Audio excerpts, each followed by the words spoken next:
Hi, and welcome to Congo Community Spotlight. As you can see, I have Mr. Community with me today. Thank you. The man. Thank you. I wish. Yeah. Well, you really, honestly, I really appreciate you, what you do for the community, what you do for people, and just naturally. That's so cool when it's just you. Thank you so much, Kim. It's so good to be here on the Spotlight, and it's so good to be here. I didn't say, because I like to make sure I have titles right, so I know I'm gonna say Ty, but you got to get it right for me. Some folks call me elder. Elder. Some folks say reverend because I was ordained as reverend. Okay. And some folks say pastor because they call me pastor around my church, New Destiny Pastor. Okay. And it just depends. And I've had the privilege of working in different genres, different faith, not different faiths, but different organizations, full gospel. Okay. Baptist. Okay. Now, / not Pentecostal, but apostolic / Pentecostal. Okay. See that? Someone like myself gets confused. You know. Never that. Other people, I'm still Ty. I'm just Ty. But it's not even you all the time. But sometimes you offend someone who knows you, someone who loves and respects you, because they say, she didn't get it right, so I like to make sure that that's so wrong. I get it right. I think that's wrong, though. I think people, we all are equal. Definitely. In God's eyes. Yes. And a title is just something to say that you've accomplished something, but it doesn't say that you're any more important than anyone else, to me. Right. And that's what I look at. So you go in the barbershop, they go say, that's Pastor Bumpy Johnson. Okay. Okay. So people call what they see. How it is. So that's why I say, let me let you do that part of it, because I have been called to say, Kim. Yes, ma'am. You didn't say that right. Oh, Lord. Let me make sure he himself knows what it is. Even where I may fall short, I know you got it. Oh, bless the Lord. First of all, I greet you. Thank you. In the precious name of our Lord and Savior. Hey. Yeah, Yahshua. He is the Christ, and he's the reason. I love that you did that. Do you know so many people don't know that name? Really? Yeah. Yahshua? Yeah. That's his name. Before it was Jesus, right. It was Yahshua. Yeah. And we're learning now. Right. Before, we just listened to what the preacher said. Right. Half of us didn't read the Bible. Exactly. We just got that word for that day. Right. Now folks are not only reading, they're studying. Yes. And they're going into a little deeper. Right. And they're finding out the origin of the Bible. Mm-hmm. And finding out the authors of the Bible. Yes. And they're inquisitive. It says, seek, you should find, knock, the door be open. That's it. All right? So people are doing that. And I'm excited about the newfound knowledge. And I think it's going to do wonders for those who can understand that Christianity is evolving. Yes. It's still very young. It's like our nation is still very young. Yes. We still have a lot of things that we want to deal with, and we got to deal with. We've got to deal with Before we get started, can I say thank God that your dad's okay? Yes, he's healing. Right. He's back to him. So we know if you've ever talked to him, he told you when you were right or wrong. He's healing. He's back right there. He's healing. And then we thank God for Sister Karen Turner, who has transitioned. Yes. And we pray for the Turner family, because that's a great family, some great folks. And she was such the matriarch and got a lot done for a lot of people, housing and food and all that sort of thing. Yeah.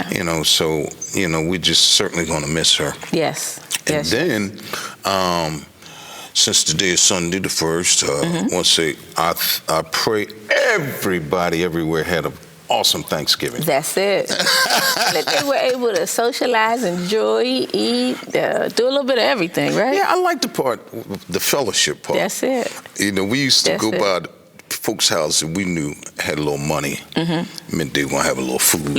That's it. That's what we wanted. Know what I love, though, Miss Kim, is that no matter where you went in our neighborhoods, people fed you. That's it. No matter what, you were welcome. You were welcome. And you felt okay to come in. And I was struggling with that because I I'm a vegan now. So are you? Yeah. So who was gonna feed me? How I was gonna get it? So a lot of times, I don't know what to do. So everybody got something in that food that may not be what I'm doing. But I just believe just the fellowship, just seeing and loving on and enjoying, and that is a day of. We don't have to give anybody anything other than food, so it's not a day where you got to go buy something or do something or whatever. So it really is about some love that happens. So I know you called me on. Yeah. Pick my brain. Yes, I did. Before we do, I want to say CTAC, right? Thank you to all of the CTAC we've been revived, rekindled, restored. These folks got behind me. You got to do this. You got to do this. And I've just been leading, and they've been getting the work done. So I thank the team, Dr. Brown, Elder Carvella, Dennis, Sister Stacy and Maria, just on and on and on for coming, answering the call. Okay. And working outside of the walls. It takes special folks to work outside of church walls or the mosque walls or the temple or whatever. And these folks are special people. As a matter of fact, I was in Dover. I'm not Dover. I was a little lower than Dover. And I was at Reverend Page's event. And she's an awesome sister who does a lot for the community down there. And James Bolton was there. Bolton brothers. All right. There's 20 of them. And this boy can sing. Huh? He's going to be here today. And tonight we're going to be have a service for men. I know women are coming. But this is for men. And it's iron sharpens iron, so a man sharpens the continent of his friend. Yes. And we decided we're going to have a Holy Ghost decompression party. Hey, that's a good thing. And I can say, as females, we want we want you to sharpen men. We want strong men. We want, so we appreciate men who are men. Who it's funny because my son and I were just talking about that, where they know to walk on the outside, little things. Is that right? That you'd be surprised at the men, the brothers that don't know. You belong on the outside. Yes. I'll stop them when I see them walking up and down my block. Yo, man, yo, wrong side, bro. Wrong. They don't even know what you're talking about, right? What's up, OG? What's up, OG? Man, get on the other side, man. Car come down the street, tell your woman up, you out of a queen, man. That's it. So just those little things it's important that men are able to get with men and help them understand how to treat your queen, we're there. Tonight we're going to be at the River of Love Christian Center, and with the purpose of bringing, let me get the address just in case, because I want men to come out. 700 Cornell Drive, Wilmington, Delaware, 19801. 700 Cornell Drive. It's right out there by the restaurant store. In that little complex there. It's the River of Love Christian Center, and it's under the leadership of Pastor Anthony Davis. And I'm gonna tell you, AKA LA. That's everybody came from somewhere, y'all. Everybody came from somewhere. That's right. Now, this is for the purpose of men coming together to witness. To testify of who we are, whose we are, where we want to be, right? To worship, because Dr. Fontroy told me, if a man does not have something in his life that gives him purpose and meaning, certifiably committable. And we talk about mental illness. A lot of this stuff is because men are out of place. We're just out of pocket. Some of this stuff is because of external forces. Some of this stuff is by internal choices. And so give me some examples of each. Well, people were trying to say, what would be some external forces? The witness, the worship, and then you win. The external forces are policies and procedures, practices that are supremacist, that are racist, systems that deny you. And I know, I have a lot of white friends, I don't know. They say they love me. They say they're my friends. All right. You know, and I have a lot of black folks that say they're my friends. You just don't know. You just love people for who they are and whose they are. But I say to them, and I say it unequivocally, it's a bunch of you all are still prejudiced and racist and don't realize it. Because you have lived this life of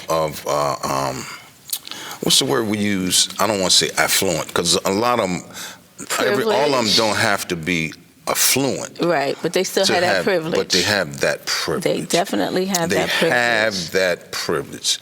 And Ice Cube said, my only sin is the skin I'm in. That's it. You remember that? I sure do.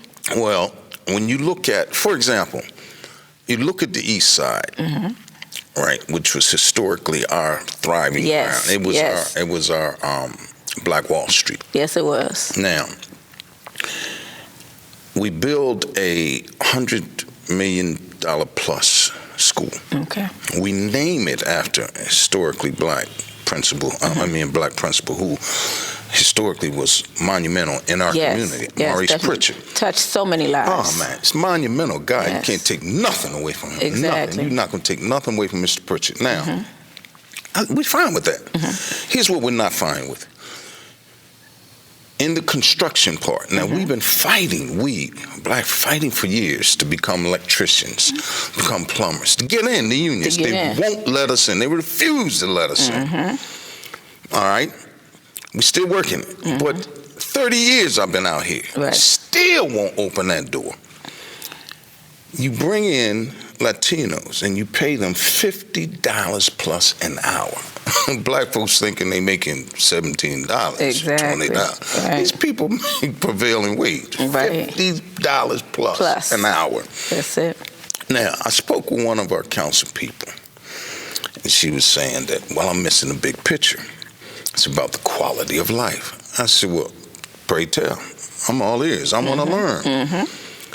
I said, because the way I look at it, when a young little black girl, little black boy on the East Side see folks that look like them going to work, that's it. They know they can achieve that.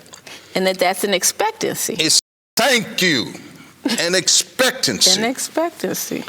When they don't see that, they have no vested interest in the building. And they don't understand what that's about. What that's about. Yeah. Now, that's just from an anecdotal physical piece, but there's an economic side. There's for everything. Economically, the money leaves and goes into the Hispanic community. Which is, we have to acknowledge, which is a very closed community, because they've been able to keep their, they have the stores, they have the things. It's a lot that goes. The folks that come here did not come the way we came. Right, yes. They didn't do the work we did. They didn't labor like we labored. Right. They didn't have to put up with the horrors that we had to put up with. Right. Nobody has come to us and asked us, do we need counseling? Right. I know your great saw a baby being cut out of a pregnant woman and the head being smashed and stomped in the ground. Nobody said, you think you need a little counseling? Right. Nobody says that. As a matter of fact, let's forget about it. Let's suppress that memory. Let's forget about it. We're never going to mention it, and we're going to pretend that it didn't happen to you. So when the dollars don't spend at least 1-2 times in your community, some would say you're contributing to that vehicle that helps to keep our community not only suppressed and depressed, marginalized, right, but denied anything long term. Denied anything. And let me say that word, that depressed, I think that it's not even recognizable. We don't even know what that looks like anymore because we're all in this mask. You think we normalize it? Yeah, I think so. Definitely. You think we normalize it? We definitely normalize what it is. Because black folks are some of the most resilient folks in the world. Definitely. And nobody knows it better than this country. Yes. We fought in all the wars, and the wars didn't turn around until we started fighting. Exactly. They knew who to pull in, right? Yo, Sambo, we need you. We'll be needing you. And here's your service number. Absolutely. And so that's a fact. That's a fact. Now, tonight, we pray as men to say, hey, I have not been all that I could have been. But God, help me to be what I need to be. Yes. Which means I may not meet your expectation, but I'm changing, I'm evolving. Yes. And guess what? Folks will recognize that and accept just that. That's it. Then we say we worship only God and not stuff. Right. Yes. Not stuff. Not the... I don't need to buy a belt so that you can recognize me and make me feel important. With the little letters on my belt, right? You. I need to buy my son a haircut. Exactly. And when he looks in the mirror and says, whoa, Dad, I got that swag. Yeah, you know what they say? Right. Yeah, that's your switch there. What how they say? That's it. You know, we can teach them. Now, when you go buy your clothes, it don't have to be, you know, a name brand shirt. But if the shirt fits them good, feels good, it's his name on it. That's it. It's my shirt. Exactly. It's my shirt. And you'll see, he'll grow up to take care of his shirt. And it won't have to be and historically, $100. What they have used to that system, because remember, if we go back to women couldn't show their hair, black women had to wear a scarf. We made that thing all that they wanted it to be. Other people would then copy what was intended to do that. We didn't have to have a designer scarf. We took just our own creativity. And I think that's what we have to get back to. We got to get back to it. Yeah. And we don't understand we're the most complimented people in the world. Yes. We think we're the most hated people. But we're the most complimented people. Yes. You know why? We're the most copied. Copied. Imitation is the best form of praise, right? Like everybody. And it's all right. Yes. We have to now want to be like us. Yes. Everybody wants to be like us. And everybody, you know, the ones that don't want to be like us are afraid of us. Yes. Now, but long time ago, Dick Gregory said, you got to be afraid of who the monster is afraid of. When Frankenstein showed up, everybody got, oh my God, this is the monster. He's going after a girl. He's trying to kill her. Nobody was afraid of who the monster was afraid of. Who was the monster afraid of? Dr. Frankenstein. So who's the real who are we afraid of? Exactly. They're afraid of us. Who are we afraid of? White police, white sheriff, white DA, white judge. And that's so amazing because I've had people say that to me. To say, see that judge over there? Every time I go there, I get alert, good, whatever it is. So look, we don't shoot 100% white right. people. Yeah. We don't shoot white people. Why? We've been conditioned to hate us. We don't hate white people because we be shooting them. You diss me, white man, boom. Right. But it don't happen like that because we have a love affair with white folks, and we won't admit it. And we need to start acknowledging. Admit it and acknowledge it. You know, the truth of it all and how we are just conditioned.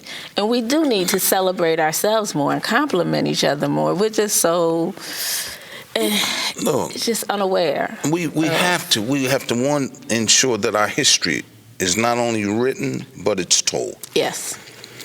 So let it be written, so let it be said, let it be done. That's it.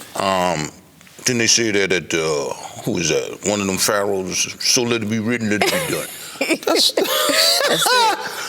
And that's another thing. We got to learn to laugh. Yeah, oh yeah. We got to learn to have fun. You're right. Because the humor will heal the body. Yes. And the moment you begin to think that it's that serious, you begin to stress like you don't know. Exactly. And don't realize all that's going on in your body with those stresses. So our environment, our condition, everything that we have automatically puts us in that survival mode. It automatically has that cortisol, that stuff happening. We're thinking, and some things are the food we eat, but we're developing all of the things that keep us in a high stress place and put all of that on us just by living.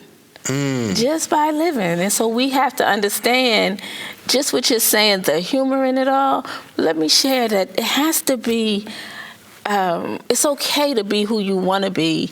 And like some of my kids are considered corny and we're just whatever because we have silly game nights, so we playing the little games and enjoying each other and laughing or whatever. But in society, that's not cool. Don't have to be. So, right. But we're semi-judged and don't want to say this is what me and my family did for fun. Because the world is going to say, and that's all y'all did Friday night, You have to, Can I encourage you to keep doing that? Oh, yeah. We're going to do that. We love it. Yeah, and keep loving because those are the moments you can't get back. At all.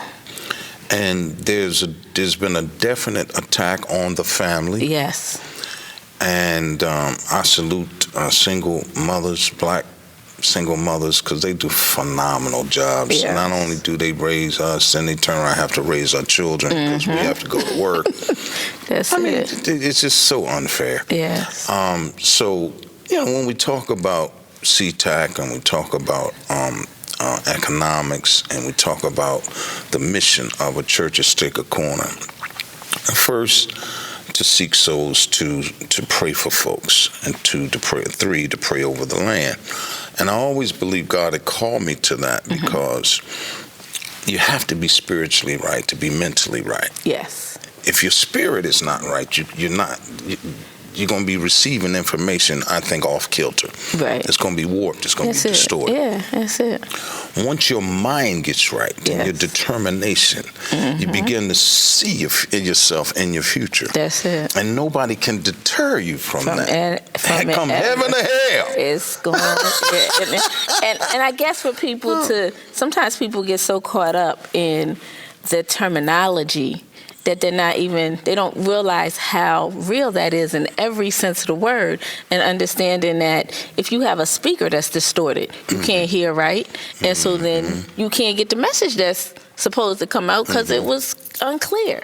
And so it's the same concept, and we need to recognize the concept and understand so I guess that's where that comes in. Where do I get clarity? Yes. So that I can hear.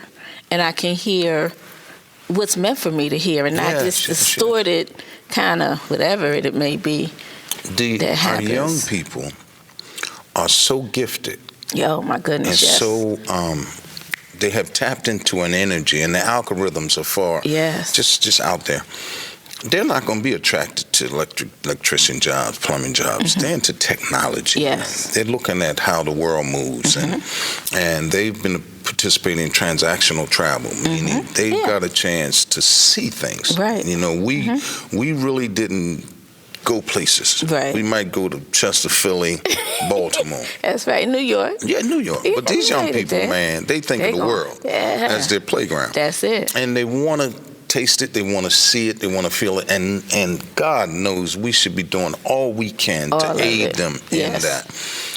We shouldn't have one reach Riverside. That's good. Right. Logan Herring is my man. Exactly. And I always tease him. I said, he ain't done nothing that nobody else wouldn't have done who had the help that you had. Exactly. I said, you're good looking, you stand tall, you talk soft, and you're smart, and you went to good schools. And he has a wonderful mama. I'm trying to tell you, not only did he have a great mama, he had a great grandfather. He had people around him. He did. Like you. You can't, why would you do bad when you have, and I'm not talking about money. Right. Oh, no. I'm talking about people who love and care. That's it. And they're working hard so that your path is not as rough as theirs or as crooked. Right. You see what I'm saying? I do. Or as deadly as their path may have been. Because they had to do some stuff to get here. Yes. And we take that for granted. One of the things we talked about, how these systems deny us access and deny us growth. And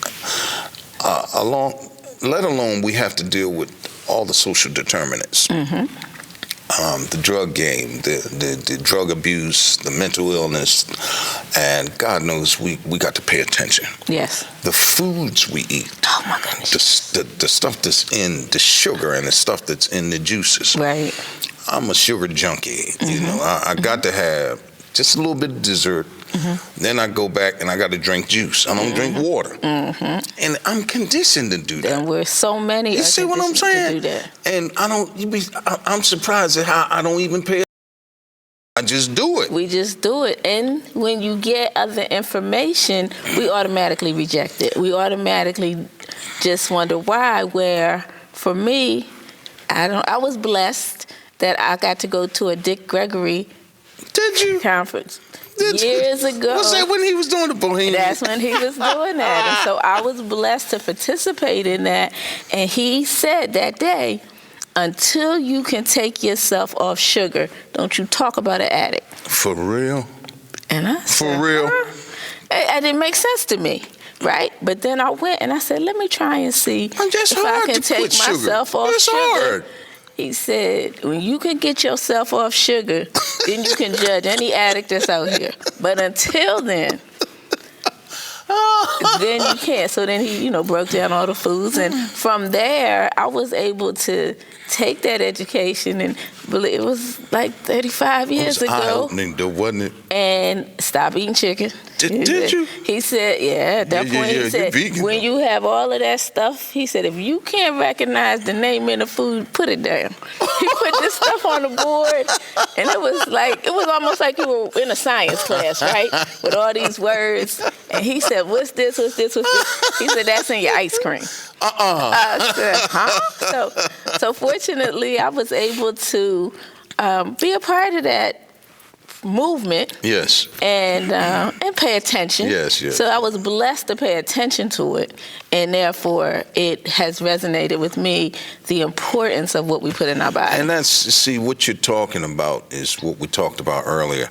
Those things that work internally, yes, to prevent us from being at our best, right? To showing up at our best self, and we talked about some external things that prevent us, but things like internal. That, internal.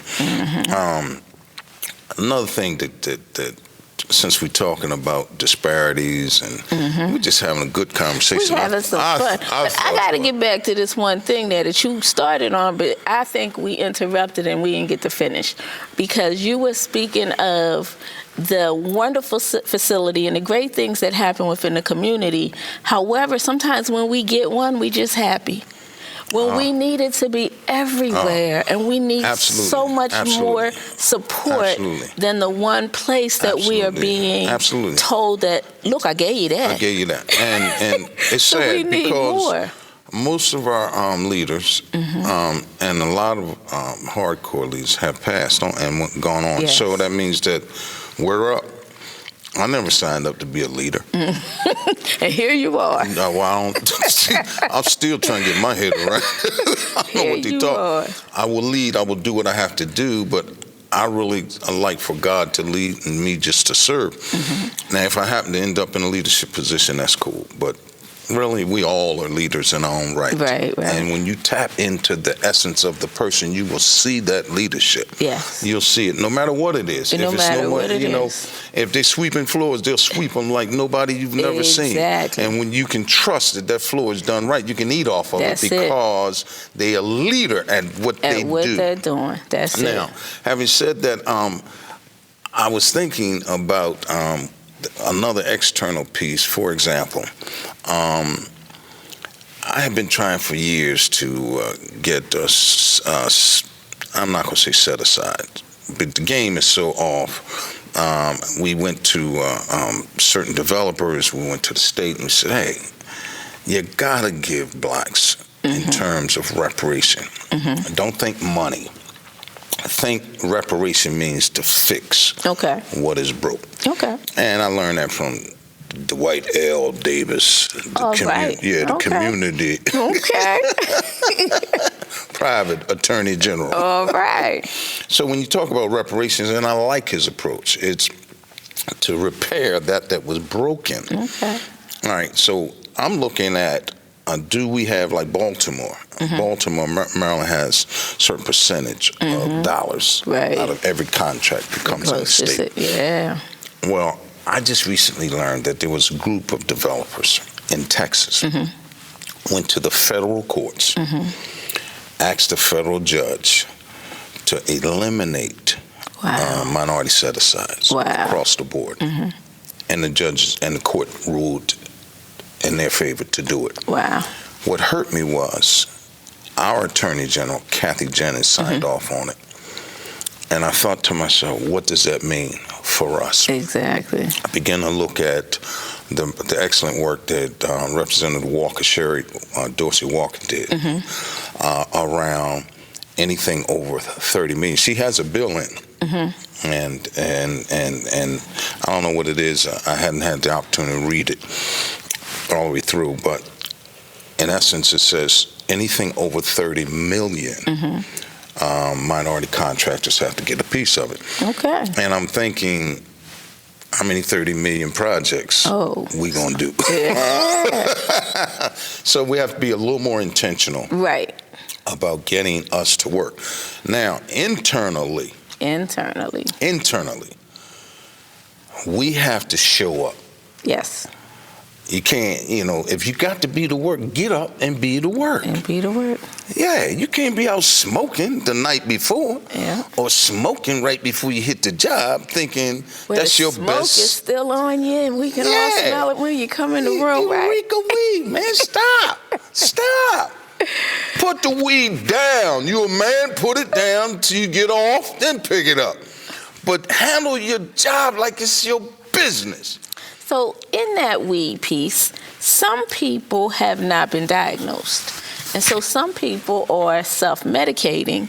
And absolutely, the world, we got to come to a place where we identify what it is and we know how to fix it. So I'm just anti-pharmaceutical. So I'm anti-pharmaceutical every which way. There's if it's some St. John's wort, we just have to know the other mechanisms that have, for generations, centuries, have always been available to us, and understand that because America could not benefit because they couldn't control the herbs and the tinctures and the things that we made, it's not that we did. They could only benefit off the pharmaceutical, so they had to imitate what was there naturally in order to make money. And so in this case, weed has been, for me, almost a gift and a curse, in that the gift side is that it has mellowed, or it has helped people. Purposes. Right, so it has helped a lot of people. But we know that for so many years, it was stigmatized the way it was in order to control and to incarcerate so many of us. And so we as a country, as a people, have got to turn all that around, and we have to look for these other cures, look for these other ways that we can help these people who are self-medicating, so that if they need, because again, we just identified it. We said, we don't know what might have happened in that neighborhood on the way to work, right? It could have been some gun violence. It could have been it could have been hold on, even hearing the police siren or having a police siren behind you it does something throw to you off before you get there. Look, they were fixing the city, doing some sidewalk work. And the little guys, I know all the young guys around my neighborhood, Rev die. The yellow tape was out to keep them off of the sidewalk so they don't fall in the hole. Right. The yellow tape to them meant one thing: somebody got shot or killed. Yeah. They want to know who got shot. Yeah. They're not looking at the fact that we're repairing or the yellow tape itself. So make one thing at all.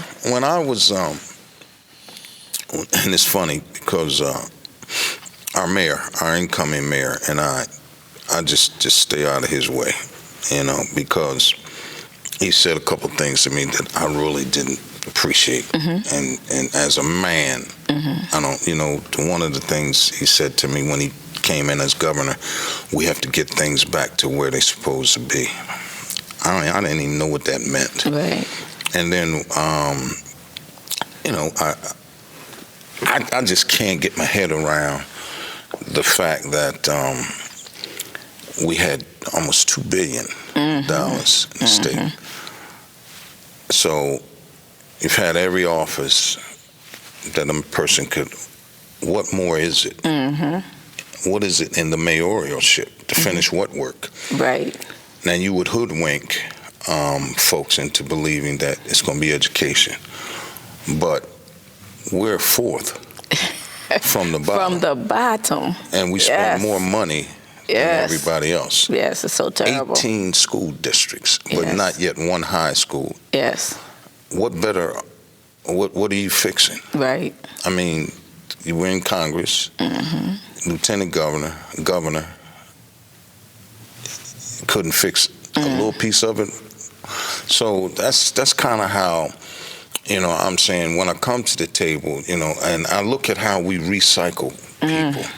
Yes. We don't really, and we real slick about how we do things. Yeah. We bring the people on that have proven to be allies, and some of it's innocent because they're friends. Right. Okay. And these folks don't want to hurt their friendships. Right. And the relationships. All right. However, nothing ever gets fixed. Yes. We put all these beautiful things in place. And nobody's going to get fired. Nobody's going to get laid off. They know that's not going to happen. The box is never checked, it's done. It's just window dressing. Yes. And these folks get a chance to walk around with their chest out again, as though what you're doing matters. Right. No, you're not a part of the meeting. Yes. Where they had the donut powder around their mouth and their breath smelled like coffee. You weren't at that meeting. You missed that meeting. You were at the meeting where you voted. Exactly. And you learned Robert's Rules of Order. Exactly. And you felt real important. But when you laid your head down on the pillow, you said, you know what? Mass incarceration is still what it is in Delaware. It's still what it is in Delaware.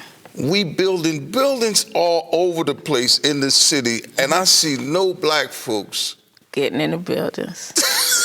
We have eliminated. We are one of the only cities to totally eliminate our public housing. Oh my God. We haven't refurbished. We haven't tried to create a system where it works better. We just said, let's just ship them over here. You remember? And then we're not going to have to deal with it. You and I were talking earlier. We're regulated to the 4 professions. Yes. Mortician, church, or mosque. Yep. Do hair or take care of the babies. Get a nurse. And those are the places where we thrive or where we've been okay doing it, where we've been able to identify ourselves. And I shared that, when we used to sing that song, what's my husband going to be? Yeah. A doctor, a lawyer, or an Indian chief. What's a hopscotch? Those were the people that, therefore, were respected and represented. And so when it went outside of one of those, which is why we can't get people to be an electrician or a plumber, because it wasn't one of those. The world thinks our world thinks they got to be a doctor. Everybody ain't supposed to be a doctor. That's right. That's right. And the other jobs they can help your family live well. And we should be able to have pride in those places. And unfortunately, we're conditioned to think, that's not what we don't want nobody with that. See, we've been hoodwinked. We have been bamboozled. Hoodwinked. Yes, run amok. Yes. Led astray. All of the above. I am so excited to know that you, as a person and a mother and a leader, don't just accept everything that you're being told. Oh, of course. And then you're not taking the angry black woman approach. Oh, no. No. Let's sit down. Let's sit down. Yeah, in love. Let's talk about what I'm seeing. Right. Now tell me what you see, because it's interesting. It is. Because we all see things differently. That's right. based on how we were raised, how we were taught, and what we tend to believe. Right. You know, sometimes we can be raised a certain way and believe something entirely different. Yes. You see, and we have to recognize that. You know, there are so many things that go on behind the scenes. Yes. I challenge our people. CTAC does a piece called Man and Mom on the Block, and I want to challenge anybody out there to, if you live 19802, 801, or 805, please call us. 302-377, I think it's 5984. 302-377-5984. To ask about what it means to be a man or mom on the block. We're just attempting to get people who care. I believe that if you get a child safe, get them educated, and get them an opportunity, they will never see jail. That's it. And I got one more to add in there. A little bit of exposure. They have got to have that exposure. Remember, we talked about transactional travel. That's it. Yes. Yeah, I agree. I agree, Kim. That's so important. So important. It's so important, and it can't come from the tube. No. It's got to be hands-on. It's got to be hands-on. And folks, that's that life-altering experience. Yes. Yes. Those, you can't buy those things. And then I want to challenge us to be all right with where you are. Yes. You know, I mean, so what? And you don't have it. Yeah. So what? You don't drive a Benz? Do you ride? Exactly. You know, I ain't had no car. I jumped on the bus. I just had that talk with my son about blessings and acknowledging the blessings, because they run around talking about this and this. I said, something just happened. I said, now let me hear you say that's a blessing. We got to say it out loud. You have to identify and appreciate these blessings, no matter how they may come to you. As we said, you have to accept those blessings and acknowledge those blessings and appreciate the little things that are blessings to you, and not just keep making it, like you said, it got to be the big car. There are people that live in this state, still don't have a toilet. Yes. Yes. They go outside to go to the bathroom. 2024. Yes. They have an outhouse. Yes. If indeed you have a toilet or can go to the bathroom, that's it. You ought to say thank you. That's it. You don't understand what it means to be all blocked up and can't go to the bathroom. Can't go to the bathroom. Or have to hit, I know these things. Get an earache. The thing, all of those kind of things that are real life situations. You got to be grateful. Yes. When you can look up, sit up, and get up. Yes. And be about the business of the day. Right. How can I serve? Right. Now in serving, you're going to be served. That's right. Yes. That's what people don't understand. And joyfully. Oh. That's so important. Look, your intent really establishes everything that you're going to feel and do that day. If you got a joyful intent, you're going to have a joyful day. Joyful intent. Yes, it matters. Look, it you're does. preaching now, Rib. But no, it's so important. It really is. It has to be that spirit. In your business, have you run up against things that you felt could have been better? I know there's a lot of families that actually don't have all the money to pay, and they have to go to the state or something. And at one time, did the state give money or something? So in here, it's the victim's compensation. So what I was able to see, so I don't do a lot of politics. I don't see stuff. I'm not involved in a lot of things like that. But something that troubled me and just broke my heart. I guess it did. I get disappointed because I want better. And so when I see, and in the early 2000s, there was a victim's compensation amount that was awarded to someone if someone had an accidental death. Okay. Or it was it's not an accidental death, if you were a victim of a crime. Okay. So if you were a victim, you got $8,500. And that was just across the board. And in fact, from the time we first started, we saw those amounts increase. So we started business in 75, and that victims' compensation amount increased until it got to be $8,500. And then we started having the deaths of young black men that needed to be awarded this money, and suddenly the money decreased. Wow. And it decreased to $5,000. Wow. And so it was such a large amount. I mean, and prices are still going up. Absolutely. And in Delaware, I went to one of the meetings, and they were so proud of how they were taking care of victims, except the victims of death. See, and that broke my heart. That's what practices, policies, and procedures that help to force us into a permanent underclass position. Yes. You know, those type of things. And we as a people have to be more intelligent, more disciplined about how we spend, where we grow, not where we go. Yes. Anywhere you put your feet is blessed, and you grow from that point. So wherever you touch down, you're growing. You're either growing negatively or you're growing positively. Yes. But you got to look at it as travel experience. We have to position ourselves where we not only see it, but we say it. I don't particularly like that. Right. And I'm not signing off on that. But we have to pay attention, because we notice sometimes, as you share, we kind of get hoodwinked, right? Yes. So sometimes, because the notice, we're not conditioned, or we don't know to look for those notices that this hearing is going to take place. And so when we went to say, how come this is happening? That's like, crazy. Oh, that hearing took place 2 weeks ago. How about this? This how dirty we play. My neighbor next door to me is next to a house that we had folks in and out. And it was a problem, nuisance property. They decide, my neighbor across the street, they're going to buy the property when it comes up for sheriff's sale. They wait. Come up. It's supposed to come up empty. It never goes to sheriff's sale. So they inquire as to what happened.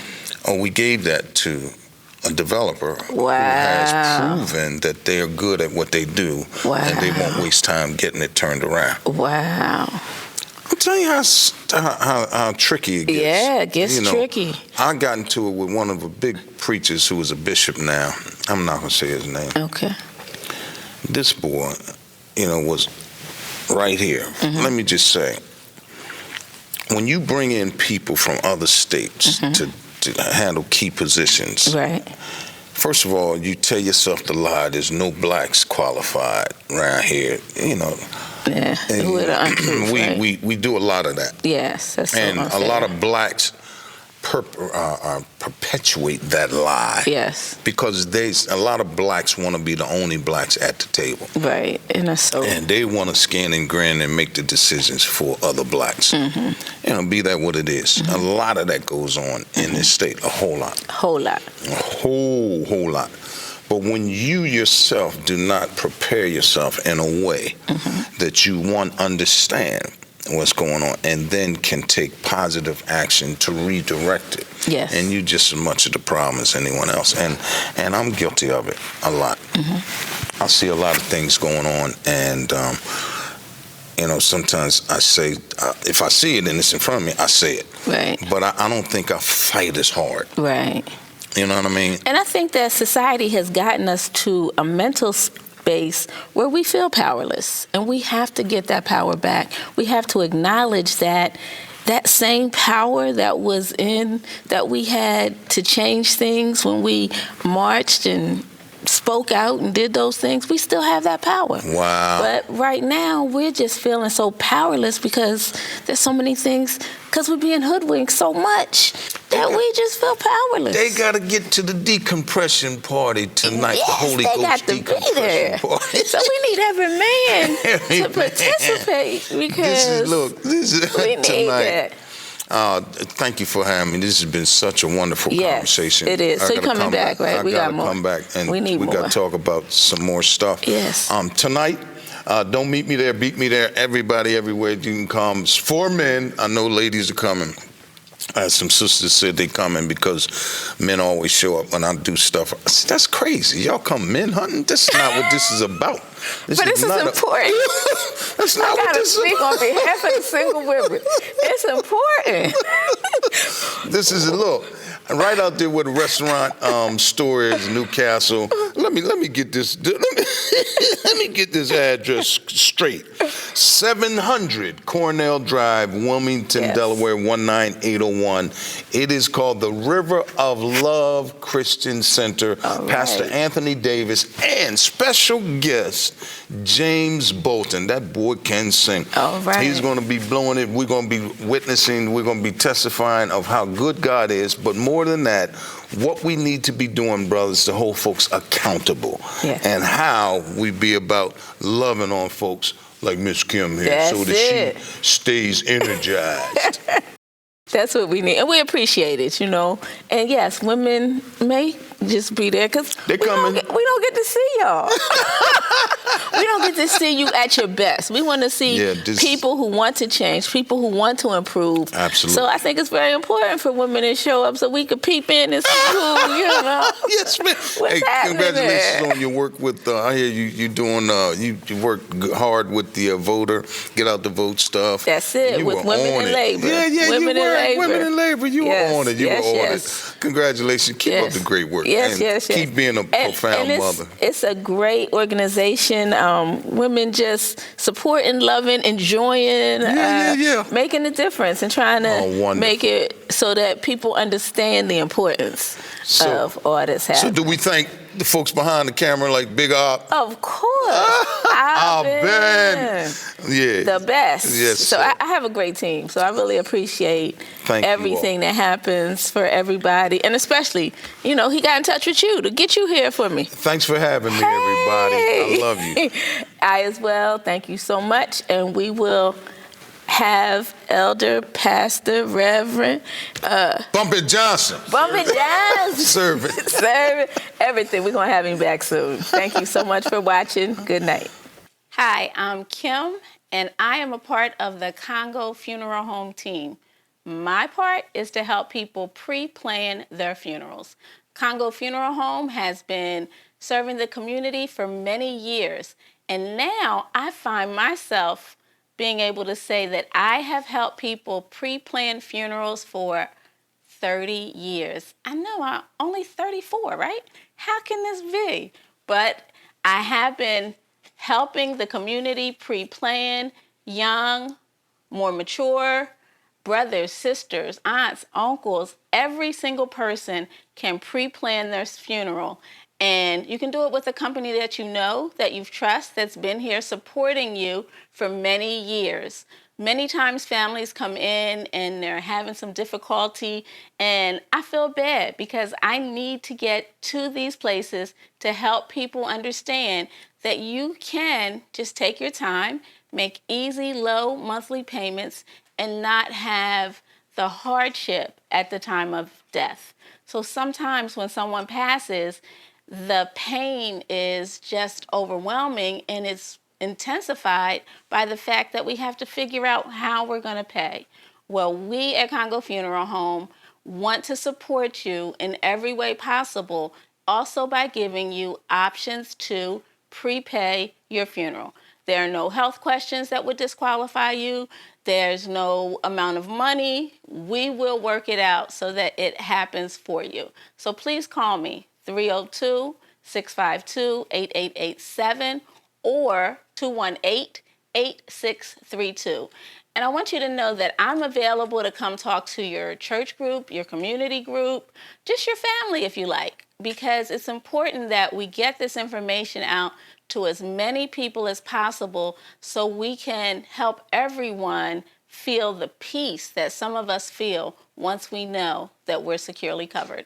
So please give me a call and I will help.